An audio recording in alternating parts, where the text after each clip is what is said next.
Introducción al diseño robusto Taguchi. El diseño robusto tiene su origen en las ideas del ingeniero japonés Genichi Taguchi, quien desarrolló su propia filosofía y método de ingeniería de calidad desde la década de 1950. Fue a partir del éxito de los japoneses en industrias tan importantes como la automotriz y la electrónica que Occidente comienza a fijarse en los métodos utilizados por ellos. De esta manera, los métodos de Taguchi y de otros autores japoneses se introducen en Estados Unidos a partir de la década de los años 80. Taguchi hace varias contribuciones a la calidad, y es precisamente en el diseño de experimentos donde hace sus aportaciones más importantes, con la introducción de lo que él llama diseño de parámetros, que se convirtió en lo que ahora se conoce en Occidente como diseño robusto. Diseño de parámetro o diseño robusto es la determinación de los niveles de los parámetros o factores de proceso, de tal forma que cada característica del producto se desempeñe con variación mínima alrededor de su valor objetivo. Parámetro son los valores o variables del proceso. Filosofía Taguchi. Taguchi establece que la calidad de un producto debe ser medida en términos de abatir al mínimo las pérdidas que ese producto le trae a la sociedad, desde que se inicia su fabricación hasta que se concluye su ciclo de vida. Estas pérdidas sociales se traducen en pérdidas de la empresa en el mediano y largo plazo. Asimismo, se plantea el enfoque al cliente-sociedad en vez del enfoque al fabricante. La metodología Taguchi establece 3 metas. La primera, diseños robustos, insensibles, ante el medio ambiente para productos y procesos. La segunda, diseño y desarrollo de productos, de modo que sean robustos a la variación de componentes. La tercera, la minimización de variables o de variaciones con respecto a un valor objetivo. Estas 3 metas se concretan en 3 etapas de desarrollo de un producto. La primera, diseño del sistema. El ingeniero utiliza principios científicos y de ingeniería para determinar la configuración básica. Diseño de parámetros. Se determinan los valores específicos para los parámetros del sistema, minimizando la variabilidad aportada por las variables de ruido. Y diseño de tolerancias. Se determinan las mejores tolerancias para los parámetros.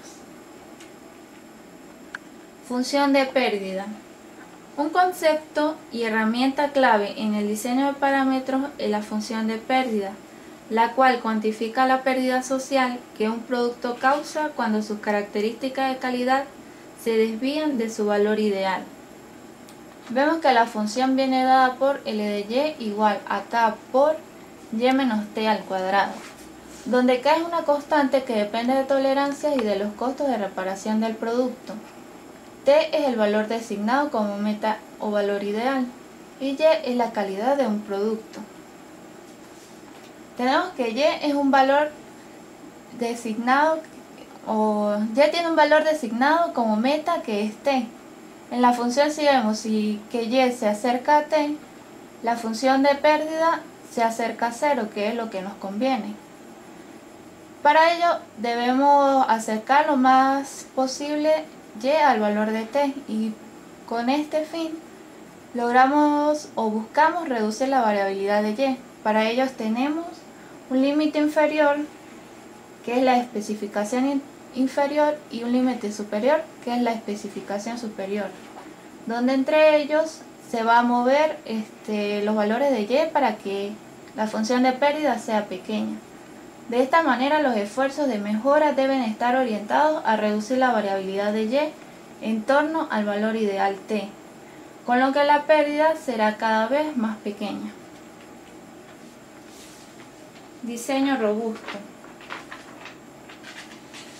Es un experimento en el cual se consideran factores de ruidos con los cuales se quiere lograr un proceso o producto robusto.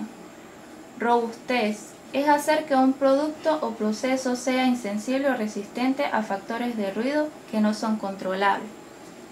Tenemos un ejemplo, que es el ejemplo de la fábrica de dulces, el cual dice: en una fábrica de dulces se tenía un problema de que la plasticidad del caramelo era altamente dependiente de la temperatura ambiental, de manera que cuando hacía mucho calor se escurría sobre las manos del consumidor final. Entonces el problema era formular un dulce robusto a la temperatura ambiental. Se encontró en un experimento robusto una nueva formulación de caramelo más reciente a los cambios de temperatura. El efecto de la temperatura ambiental sobre la plasticidad del caramelo antes y después de la mejora. Entonces aquí tenemos el valor nominal, que es el valor que no sufre ninguna variabilidad. Vemos que la función de la plasticidad del caramelo con respecto a la temperatura antes del factor de control es muy variable. Al aplicar el factor de control se vuelve la plasticidad cada vez menos sensible a las variaciones de temperatura, pareciéndose más al valor nominal.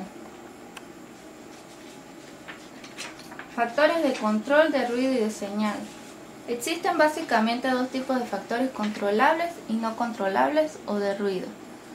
Sin embargo, en un diseño robusto es conveniente tener una clasificación más detallada del tipo de factores controlables que pueden influenciar el proceso en cuanto a su efecto sobre la media y la variabilidad de la respuesta de interés. Se distinguen cuatro tipos. El primero, afecta la media y la variabilidad. El segundo afecta solo la variabilidad. El tercero afecta solo la media y el cuarto no afecta ni la media ni la variabilidad. Se pueden observar las gráficas de los cuatro casos. En estos cuatro casos se ve que en el eje horizontal se muestra el efecto sobre la media y en el eje vertical el efecto sobre la variabilidad. La clase 1, que se afecta la media y la variabilidad, se tiene una relación curva con la variable respuesta considerando dos niveles, A1 y A2. De este factor, una misma oscilación tiene un efecto diferente sobre la variable respuesta. En el nivel A2 la respuesta Y tiene una variabilidad menor, se puede observar acá. Y el nivel A1 tiene una variabilidad mayor. También se observa que la media de A2 es mayor que la media de A1. Clase 2. Afecta la variabilidad. Se representa interactuando con un factor de ruido. Esta interacción tiene efecto en la variabilidad, ya que el factor de ruido no se controla y seguirá variando entre sus valores extremos, que son Z1 y Z2. De manera que en cualquiera de los dos niveles, A1 y A2, la media de la característica es la misma. En el nivel A1 el factor de control se minimiza el efecto del factor de ruido sobre la variable Y. Entonces A1 es más robusto. Clase 3. Afecta solo la media de la variabilidad, que pasaría la respuesta de Y por la oscilación de este factor es la misma en cualquier lugar de su rango. De este tipo de factores es útil llevar la media a su valor nominal, una vez elegidos los niveles de los factores de la clase 1 y de la clase 2, que minimizan la variabilidad. De aquí que al factor de clase 3 se llame factor de ajuste. Entonces, con los factores de la clase 1 y 2 es posible elegir condiciones más robustas, reduciendo la variabilidad de la respuesta. Y la clase 4 no afecta a ninguna de las dos. De este tipo se elige el nivel que se vea como el más económico, entonces en ese caso sería el mejor. Factor señal.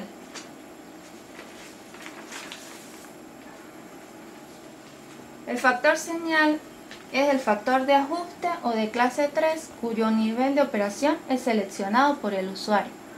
Por ejemplo, en una tostadora de pan, el factor señal es el mecanismo que permite seleccionar el grado de tostado deseado. En el caso de una copiadora, un factor señal es el mecanismo para elegir la oscuridad deseada de la impresión. Así, entre otros ejemplos. Factores de ruido. Los factores de ruido que actúan sobre el producto o sobre el proceso se clasifican como de ruido externo, ruido interno y deterioro. El ruido externo se refiere al ruido que proviene del ambiente en el cual el proceso o producto se desempeña y carga de trabajo a que se somete. El ruido interno es la variación generada por el proceso de unidad a unidad, debido a su tecnología y a la diversidad de sus componentes. Y el deterioro son los efectos que aparecen poco a poco con el tiempo por la degradación del proceso y pueden llegar a causar fallas. Los tipos de estudio de robustez. Los estudios de robustez se clasifican utilizando como criterios al tipo de variable de respuesta y a la existencia o ausencia de factores de señal. Una variable de respuesta puede ser de tres tipos: entre más pequeña mejor, entre más grande mejor, o nominal es lo mejor.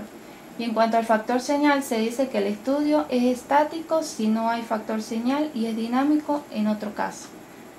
Entre más pequeña mejor. Son variables o características de calidad cuya exigencia es que no excedan cierto valor máximo tolerado o especificación superior, y entre más pequeño sea el valor, mejor. Por ejemplo, el porcentaje de impurezas en una sustancia o la calidad de sustancias tóxicas en un producto alimenticio. Entre más grande mejor. Son variables o características de calidad a las que se les exige que sean mayores que un valor mínimo o cierta especificación inferior, y entre más grande sea el valor de la variable es mejor. Por ejemplo, la resistencia de una pieza de plástico inyectado o la blancura de una tela de color blanco. Y valores nominal es el mejor. Son las variables que deben tener un valor específico y que por lo tanto no deben ser menores que una especificación inferior, pero tampoco mayores a una especificación superior. Los ejemplos en este caso son el tipo de características de calidad con doble especificación, como el diámetro de una tuerca y la longitud de una pieza para ensamble.